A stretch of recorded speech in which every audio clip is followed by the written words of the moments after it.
जय भीम। अभिवादन साथियों। आज हमारे साथ बनारस के सामाजिक कार्यकर्ता अधिवक्ता राम दुलार जी हैं। राम दुलार जी पिछले लगभग 2 दशक से निरंतर दलितों के अधिकारों को लेकर के कार्यरत है। विशेष तौर पे दलितों के साथ होने वाले अत्याचार और उत्पीड़न के मुद्दों को लेकर के पूरे उत्तर प्रदेश में बहुत सक्रिय भूमिका निभा रहे हैं और जिसके चलते एक सीमा तक दलितों को न्याय की दिशा में ले जाने में सफल भी रहे।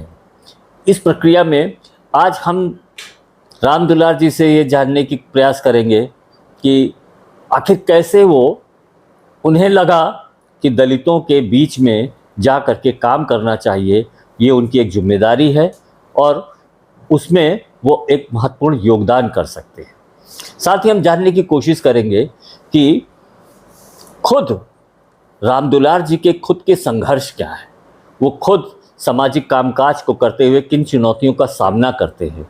क्योंकि अमूमन क्या होता है, सामाजिक कार्यकर्ता जब भी आपस में मिलते हैं या समाज के बीच में जाते हैं तो वो समाज के अधिकारों के लोग को लेके बात करते हैं, उनके मुद्दों को लेके बात करते हैं। लेकिन कई बार ऐसा होता है कि आपस में भी और समाज के बीच में ये कभी जानकारी नहीं होती कि एक सामाजिक कार्यकर्ता अपना योगदान तो कर रहा है, लेकिन इस योगदान की वो कीमत क्या अदा कर रहा है, उसकी खुद की चुनौतियां क्या क्या है, कितने संघर्षों के साथ वो निरंतर समाज में अपना योगदान कर रहा है। और ये जानना इसलिए ज़रूरी है क्योंकि हमें राम दुलार जी जैसे एक नहीं, सैकड़ों नहीं, अनेक कार्यकर्ताओं की ज़रूरत है इस देश में दलित सामाजिक अधिकार के मुद्दों को मजबूत करना और डॉक्टर अंबेडकर की समता, समानता और बंधुत्व के मूल्यों को आगे बढ़ाना। इसी संदर्भ में आज हमारे साथ राम दुलार जी हैं। हम उनसे बातचीत करेंगे कि जो वो पूरे उत्तर प्रदेश में दलितों के उत्पीड़न को लेकर के जो निरंतर कार्यरत है, एक अधिवक्ता के बतौर, एक संगठन के बतौर, एक सामाजिक कार्यकर्ता के बतौर। तो जय भीम राम दुलार जी। जय भीम अरुण सर। बताइए कैसे आप अचानक से या ये कहिए कि एक निर्णय के तहत दलितों के, अपने समाजों के अधिकारों को लेकर के कार्यरत हुए, कैसे इस दिशा में आ पाए? सबसे बड़ी बात तो ये है कि जहाँ तक मैंने अनुभव किया है अपने जीवन से, मुझे लगता है कि जाति ही कलंक है। हम लोग जिस जाति में पैदा होते हैं वो कलंक साथ में मेरे आती है। देखा जाए तो मेरे साथ जो जातिगत भेदभाव की स्थिति, जब मैं 5-6 चौथी 5वीं क्लास में वहाँ लिलुआ हाई स्कूल हावड़ा में पढ़ रहा था, उसी दौरान जब वहाँ के एक टीचर पाठक जी थे और उनका एक नाती भी हमारे साथ हमारे क्लास में पढ़ रहा था। हम लोग रेसेस का समय था, खेल रहे थे, तो उन्होंने इस तरह संकेत करके बुलाया। मैं दोनों उनके पास दौड़ के गया। उन्होंने तुरंत कहा 1 गिलास पानी लाओ। मैं भी गया और वो लड़का भी गया। ऑफिस में रखी हुई गिलास थी, उसको धो करके ले करके आया, तो वो देखते ही मुझे आंख लाल लाल उनकी हो गई और मुझे एक थप्पड़ वहीं मारा और गिलास गिर गया। मैं रोते हुए भाग करके जाके क्लास में बैठ के रोने लगा। मुझे बड़ा दुख हुआ कि मेरे साथ ऐसा क्यों हुआ, मैंने किया क्या था। मैं तो गया था पानी लेकर के सबसे पहले, तो मुझे उस समय महसूस नहीं हुआ कि ये कोई जाति भी कुछ चीज़ होती है। मैंने सोचा मेरे साथ हो सकता है मैंने कोई गलती की होगी। लेकिन वो 7वीं पढ़ने के बाद यहाँ बनारस आ गया माता पिता के साथ। यहाँ 7वीं क्लास के बाद मेरी शादी हो गई। शादी होने के बाद 10वीं में मेरी पत्नी आ गई, लेकिन मैंने पढ़ाई नहीं छोड़ा। महाबोधि इंटर कॉलेज में 8वीं में नाम लिखाया और यहाँ भी जाति सूचक गालियाँ, जो हमारे आशापुर आसपास के क्षेत्र जो ब्राह्मण परिवार के लड़के रहते थे, वो भी गालियाँ देते थे जाति का नाम ले करके। तो ये चीज़ें धीरे धीरे हमारे दिमाग में ये चीज़ बनती गई। जब महात्मा गांधी काशी विद्यापीठ में मैंने एडमिशन लिया, मैं साइकिल से वहाँ जाता था, तो गेट के अंदर जाता था तो ये लड़के भी वहाँ पढ़ते थे, तो मुझे ज़ोर ज़ोर से मेरी जाति का नाम ले करके वह बुलाते थे। हालांकि मैंने उनसे लड़ाई नहीं किया। हमने कहा कि हमारी आर्थिक स्थिति ठीक नहीं है और परिवार भी देखना है, मुझे पढ़ना भी है और मजदूरी भी करनी है। तो इन सारी चीज़ों को देखते हुए मैंने उनसे लड़ाई नहीं किया, लेकिन ये सारी चीज़ें हमारे अंदर बैठती गईं, मेरे लिए एक क्रांति पैदा करती गईं कि नहीं, मैं पढ़ाई भी करूंगा लेकिन इसके लिए ज़रूर काम करूंगा। एक विस्फोट का बारूद आपके अंदर ही अंदर ये बनता रहा, ज्वालामुखी बनता जी चला जी गया। जी। तो जब मैं इंटर में पढ़ रहा था इस समय, तभी एक सामाजिक संगठन के साथ ट्रेनिंग थी 2 दिन का, उस ट्रेनिंग में मैंने भाग लिया। अब भाग लेने के बाद भी उनके साथ कुछ दिन जुड़ा रहा, कुछ दिन बचपन बचाओ आंदोलन के साथ भी जुड़ा रहा, कुछ दिन जो है एक एलिस प्रोजेक्ट है, इटली की संस्था है, उनके साथ भी जुड़ा रहा, हालांकि वो बड़ा रिस्पेक्ट करते थे। और 2004 में जो दलित आंदोलन शुरू हुआ NCDHR का, दलित रैली जो निकाली गई थी, उसके साथ भी मैं शामिल हुआ और उसके बाद NCDHR के साथ जुड़ गया। तो जुड़ने के बाद जो है आज तक मैं NCDHR का एक पार्ट हूँ, हिस्सा हूँ, चूँकि मुझे लगा कि यही एक संगठन है। इसके पहले जितने संगठन में मैं जुड़ा हुआ था उसमें मुझे नहीं लगा कि जो जाति का सवाल है ये संगठन उठा रहे हैं पूरी तरह से।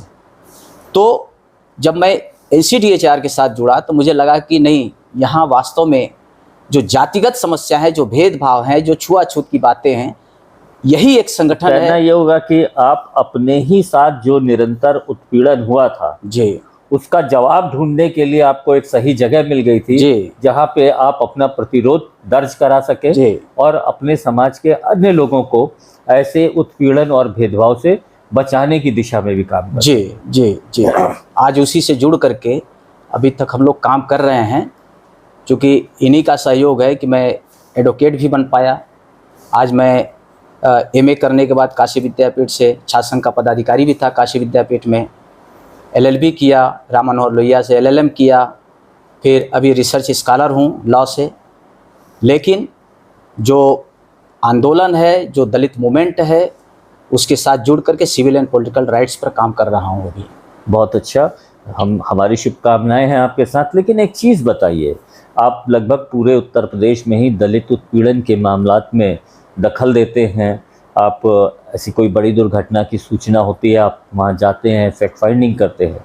जब आप फैक्ट फाइंडिंग करते हैं या ऐसे किसी भी दलित उत्पीड़न के मुद्दे पर हस्तक्षेप करते हैं, तो उस समय समाज की प्रतिक्रिया क्या होती है? प्रशासन किस तरह से आपके सामने पेश आता है? सबसे बड़ी बात तो ये है कि जो शासन और प्रशासन की स्थिति है, मुझे लगता है कि लगभग बराबर ही है। क्योंकि जब भी चाहे दलित के नाम पे जो शासन सत्ता आई है, उसने भी जो दलितों के बीच में एक मूवमेंट खड़ा होना चाहिए था, जो उनके अंदर अवेयरनेस आनी चाहिए थी, या जो इस मुद्दे पर काम करने वाले हमारे जैसे लोग और मानवाधिकार, दलित मानवाधिकार कार्यकर्ता रहे, उनको जिस तरीके से प्रोटेक्शन और प्रमोशन या सहयोग किसी तरह से मिलना चाहिए था, वो कभी मिला नहीं। दूसरी बात, इन्होंने हरासमेंट भी करने का प्रयास किया। 2011 में मेरे खिलाफ FIR दर्ज हो गया, जब मैं 75 जिले में RTI डाला था। उस समय हमने डाला था कि 5 साल का मुझे रिपोर्ट दिया जाए, SC ST एक्ट से संबंधित कितने FIR दर्ज हुए, कितने लोगों को कंपनसेशन मिला, कितने एक्यूज्ड अरेस्ट किए गए, कितने चार्जशीट विद इन टाइम जो है फाइल हुआ है। तो ये सारी चीज़ों को सवाल खड़ा करते हुए मैंने जो है RTI डाला, तो जिसमें मुझे 12 ज़िले का मुझे रिपोर्ट आया, बाकी ज़िलों से आया नहीं। लेकिन मुझे प्रशासनिक अधिकारी जो है फ़ोन करके मुझे धमकी देने लगे कि तुम्हें रिपोर्ट चाहिए। रिपोर्ट मतलब उस सरकार में, जो अब हमारी सरकार थी, कहा जाता है कि हमारी सरकार थी उसमें, उस दौरान की बात कर रहा हूँ, मेरे खिलाफ FIR दर्ज हुआ। यहाँ से बनारस के जो SSP, तत्काल SSP थे शुक्ला जी, उनके निर्देशन में FIR दर्ज हुआ। आज भी वो केस पेंडिंग है। तो समाज की जहाँ तक स्थिति, प्रशासन की तो वही स्थिति, राजनीतिक पार्टियों की स्थिति मैंने आपको बता दिया। आज की भी राजनीतिक स्थिति बहुत अच्छी नहीं है जिस तरीके से सपोर्ट मिलना चाहिए। लेकिन इसी सरकार में SC ST अमेंडमेंट आया है और उसके लिए भी हम लोगों ने काफ़ी काम किया। जब ज़रूरत पड़ेगी बताएंगे आपको। SC ST एक्ट का जो संशोधन 2015 में आया जी, और आप तकरीबन 2006 से निरंतर इस मुद्दे को खासतौर पे उत्पीड़न अत्याचार को केंद्र में रख के काम कर रहे हैं। जी, क्या आपको लगता है कि SC/ST एक्ट का 2015 में संशोधन आने के बाद दो सवाल हैं इसमें। एक, क्या आपको परिस्थितियों में न्याय की प्रक्रिया में कोई परिवर्तन दिखता है, नंबर एक। दूसरा, मैं ये जानना चाहता हूँ कि इसमें जो तमाम प्रावधान थे, जैसे सभी जिलों में स्पेशल एक्सक्लूसिव कोर्ट होनी चाहिए, 120 दिन के अंदर ट्रायल कंप्लीट हो जाना चाहिए, 30 दिन में चार्जशीट दाखिल हो जाना चाहिए। साथ ही साथ जो मुझे एक लगता है कि SC/ST एक्ट का सबसे महत्वपूर्ण जो प्रावधान है, जिसमें पुराने SC/ST एक्ट में ये था कि यदि सरकारी कर्मचारी, उसमें चाहे पुलिस हो, चाहे डॉक्टर हो, चाहे पब्लिक प्रोसिक्यूटर हो, वो अगर अपनी भूमिका ठीक से नहीं निभाते हैं तो वादी पक्ष जो है उनके खिलाफ SC/ST एक्ट के तहत कार्रवाई करवा सकता है, और जिसमें उनको 5,000 का जुर्माना, 6 महीने की सजा का प्रावधान था। SC/ST एक्ट का 2015 के संशोधन के बाद ये प्रावधान को बाय डिफ़ॉल्ट कर दिया गया है कि कोर्ट जो है पूरा ये देखेगी कि क्या 30 दिन में चार्जशीट दाखिल हुई, 120 दिन में ट्रायल कंप्लीट हुआ, क्या FIR के समय में सभी डिटेल्स सही ढंग से भरे गए हैं, क्या डॉक्टर ने समय पे अपनी रिपोर्ट दे दी है, सही डिटेल दी है, और अगर ऐसा नहीं होता है उस हालत में उनके खिलाफ SC/ST एक्ट की धारा ऑटोमेटिकली लग जाती है और उनके खिलाफ कार्रवाई होती। क्या आपने अभी तक देखा 2015 से लेके अब तक ऐसा कोई किस्सा, कोई मामला आपके सामने आया जिसमें ऐसा कुछ हुआ हो? देखिए, 2015 से बाद, अमेंडमेंट के बाद जो है, कई अधिकारियों के खिलाफ सेक्शन 4 में नेग्लिजेंस ऑफ द ड्यूटी जो SC/ST एक्ट में है, उस प्रावधान के तहत हम लोगों ने कंप्लेंट फाइल करवाया है। लेकिन अभी तक किसी भी अधिकारी के खिलाफ जो है सेक्शन 4 के तहत कार्रवाई नहीं हो पाई है। जबकि ये पहले तो ये था कि कार्रवाई करने की प्रक्रिया में जाना पड़ता था, लेकिन जब अमेंडमेंट लागू हुआ उसमें तो ये था कि ये ऑटोमेटिकली लागू हो जाना चाहिए था सेक्शन 4। इसमें स्पेशल कोर्ट को स्वतः संज्ञान लेने की ज़रूरत होती है, लेकिन क्या है कि उसमें सेक्शन 4 को पहले जो है परिभाषित नहीं किया गया था। अभी इसको पूरी तरह से परिभाषित कर दिया गया है, लेकिन इसमें भी एक समस्या है कि जब आप कंप्लेन करते हैं तो वो चीज़ें बरकरार रहती हैं कि वो प्रशासन के लोग, जैसे पुलिस के खिलाफ आपने कंप्लेंट किया तो पुलिस अधिकारी इसकी कमेटी जो है जांच करेगी कि वास्तव में उन्होंने नेग्लिजेंसी किया है या नहीं किया है, तब इनके खिलाफ वो रिकमेंड करते हैं कि नहीं, इनके खिलाफ कार्रवाई होनी चाहिए। जबकि इसको तो कोर्ट संज्ञान में लेके कोर्ट के स्तर से एक्शन होना चाहिए, ले सकती है। हाँ, तो लेकिन अब वो चीज़ अभी भी रुकावट है, हमारे सामने रुकावट आ रही है। और रही बात यह है कि अभी आपने देखा इसमें जो अमेंडमेंट हुआ है, इसमें काफ़ी पावर दिए गए हैं को भी, जो ह्यूमन राइट्स डिफेंडर्स हैं, एडवोकेट्स हैं, जो उनके प्राइवेट व्यक्ति हैं जो इनकी मदद कर सकते हैं, उनके लिए भी पावर दिया गया है। एक चीज़ मैं आपसे और जानना चाहता हूँ कि खासतौर पे अमेंडमेंट के बाद क्या आप कोई ऐसा प्रभाव देखते हैं कि SC/ST एक्ट का जो अमेंडमेंट या संशोधन 2015 में आया, क्या उसका कोई प्रभाव आप अत्याचारों की संख्या में कमी के रूप में देखते हैं या न्याय की प्रक्रिया के तेज होने के रूप में देखते हैं? मुझे लगता है कि देखिए, SC/ST एक्ट एक टूल है, यह कोई व्यवस्था नहीं है, यह कोई रास्ता नहीं है व्यवस्था परिवर्तन का या न्याय का। न्याय मिलना होता तो ऐसे भी मिल जाता, लेकिन जो इतना है कि ये थोड़ा पावरफुल ज़रूर हुआ है और लोगों में डर ज़रूर पैदा किया है। पहले पुराने में 15 प्रकार के अपराध थे, अभी 45 प्रकार के अपराध इसमें शामिल हो गए हैं। ऐसे अपराध हैं जिनको मतलब जो आपके कानून के दायरे में आता ही नहीं था, तो ऐसे अपराध भी इसमें शामिल किए गए हैं। चैप्टर 4A जो आपको rights to victims and witnesses, इनके लिए पूरा अधिकार दिया गया है। इसमें पहले जो है आनाकानी करते थे, FIR दर्ज होने के बाद जो इनको FIR की कॉपी नहीं दी जाती थी, लेकिन अब जो है ज़्यादातर केसेस में FIR दर्ज होने के बाद कापियाँ दी जाती हैं। और जहाँ तक हम लोग ट्रेनिंग देते हैं, लोगों को जागरूक करते हैं, तो अब लोग जागरूक भी हो रहे हैं और तुरंत मांगते भी है, साहब FIR की कॉपी दीजिए। तो क्या हम इसको ऐसे देखें कि SC/ST एक्ट के 2015 में संशोधन के बाद दलितों के साथ होने वाली अत्याचार, उत्पीड़न, भेदभाव की घटनाओं में कमी आई है? क्योंकि एनसीआरबी का जो डाटा कहता है उसके हिसाब से तो इन घटनाओं में और तेजी आ गई है। बिल्कुल बिल्कुल। देखिए, कमी तो हम नहीं कह सकते हैं, लेकिन जागरूकता बढ़ी है, और जितनी जागरूकता बढ़ेगी उतने ही विवाद खड़े होंगे।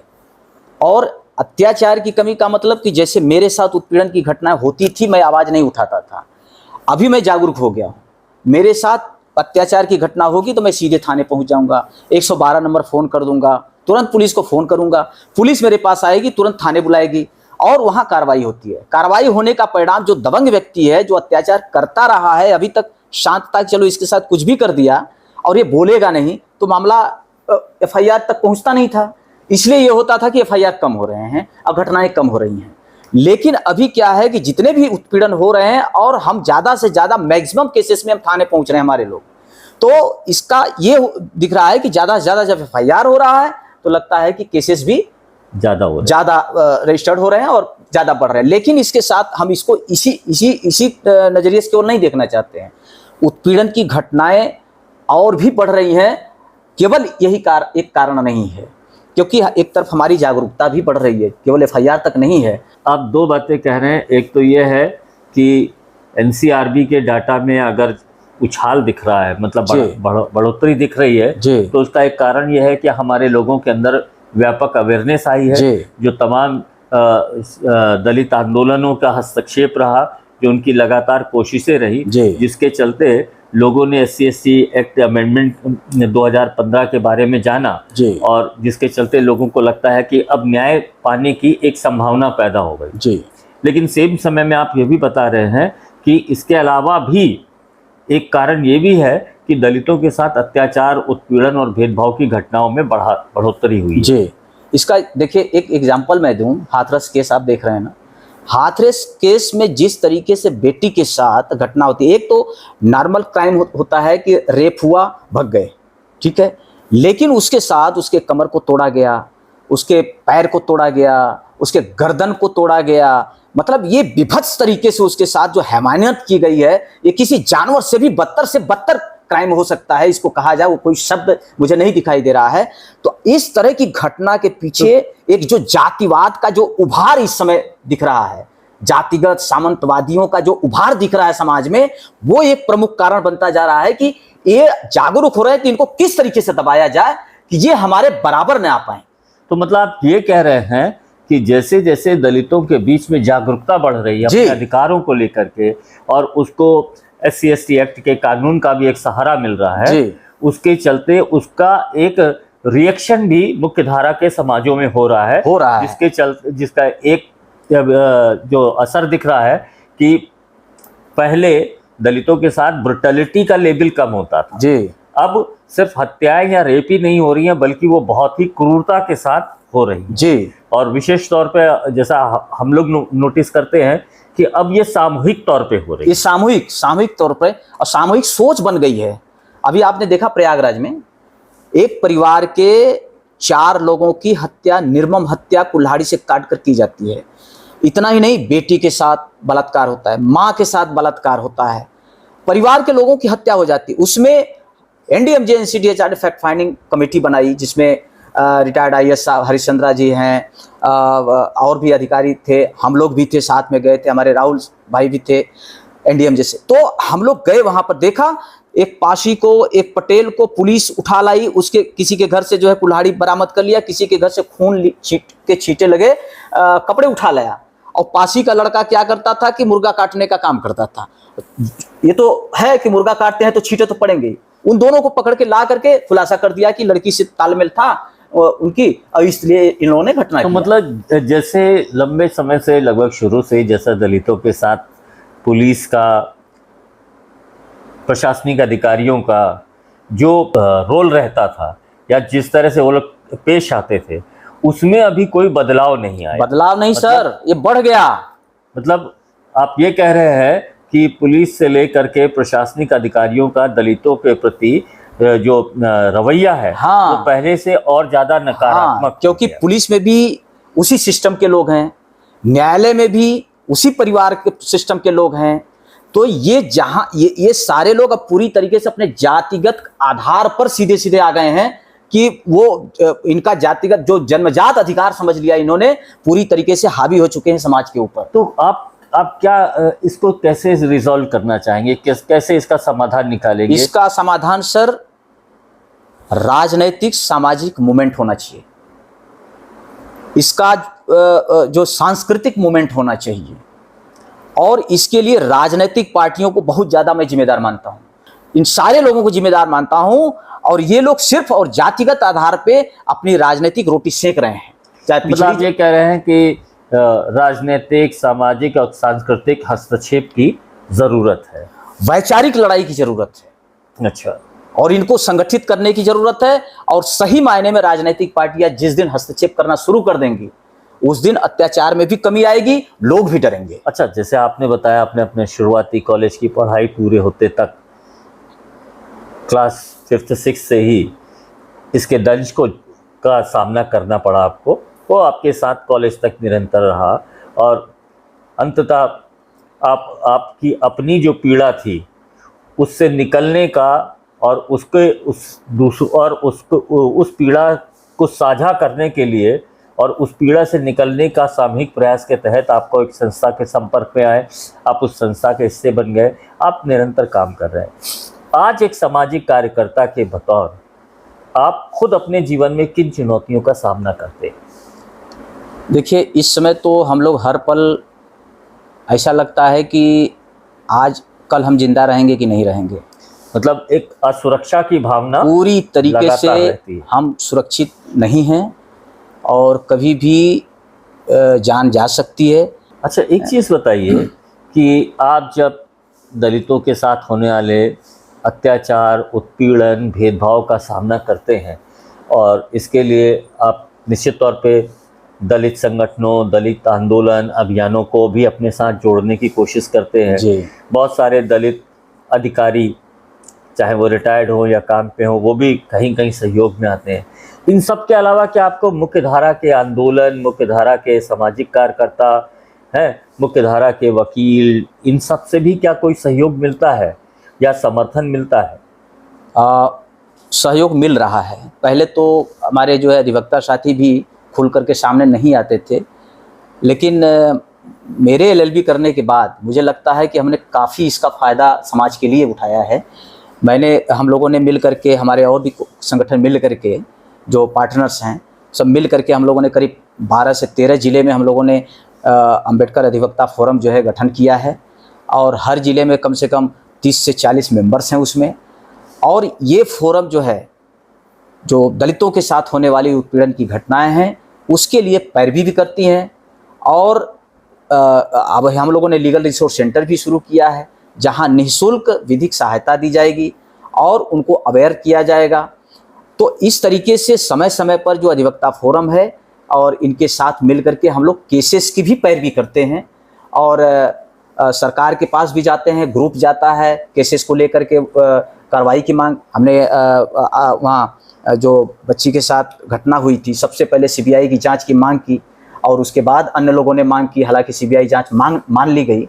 तो ये अधिवक्ताओं की तरफ से काफ़ी हम लोग काम कर रहे हैं। इन अधिवक्ताओं में गैर दलित वर्ग के अधिवक्ता भी शामिल थे? गैर दलित भी कुछ हैं, और गैर दलित संगठन या सामाजिक आंदोलन के लोग भी आपको सहयोग करते हैं? गैर दलित संगठन के लोग भी, जो लाइक माइंडेड हैं, जो विचारधारा से जुड़े लोग हैं, जो चाहते हैं कि व्यवस्था परिवर्तन होनी चाहिए, ऐसे लोग भी हमारे साथ मिल करके काम कर रहे हैं। तो क्या आप ये मानते हैं कि ये जो पूरा संघर्ष है, ये जो पूरा आंदोलन है, जो बराबरी का है, जो समता, समानता, बंधुत्व, जो डॉक्टर भीमराव अंबेडकर के सबसे प्रमुख मूल्यों में से थे, जिसके आधार पे उन्होंने पूरे के पूरे संविधान का निर्माण किया, तो जो कुछ चाहे कितनी भी कठिन परिस्थितियां हों, लेकिन ये कारवां जो संघर्षों का है, ये अपनी सही दिशा में आगे बढ़ रहा है, आप ऐसा मानते हैं?